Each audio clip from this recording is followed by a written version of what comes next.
Et comme on le dit souvent, lorsque quelqu'un tousse au Mali, les gens sont enrhumés à Abidjan, à Accra ou à Cotonou. Donc, il faut trouver ce modus operandi pour pouvoir permettre aux États de l'AES et ceux de la CEDEAO de coopérer sur l'essentiel, c'est-à-dire en matière de sécurité.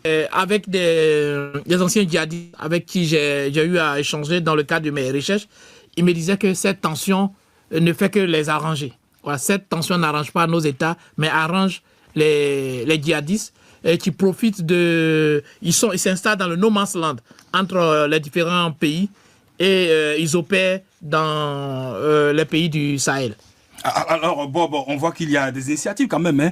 Où est-ce que ça coince, ça, c'est une très bonne question, Georges Ibrahim Tounkara. Lorsque le Mali et le Burkina Faso dénoncent les actions de la CEDEAO ou la léthargie au niveau de cette organisation régionale, les militaires au pouvoir dans ces deux pays-là regardent vers Alassane Ouattara, le président ivoirien, qu'ils considèrent comme un dirigeant fondamentalement opposé à leur maintien au pouvoir. Les autorités militaires nigériennes font de même avec le Bénin, je le disais, avec le président Patrice Talon, qui est accusé aussi par Niamey de soutenir des actions de déstabilisation contre le Niger. Le deuxième problème, et ça c'est le problème le plus important, c'est le fait que les dirigeants de la CEDEAO, on le sait, ne partagent pas la même vision dans la résolution de cette crise.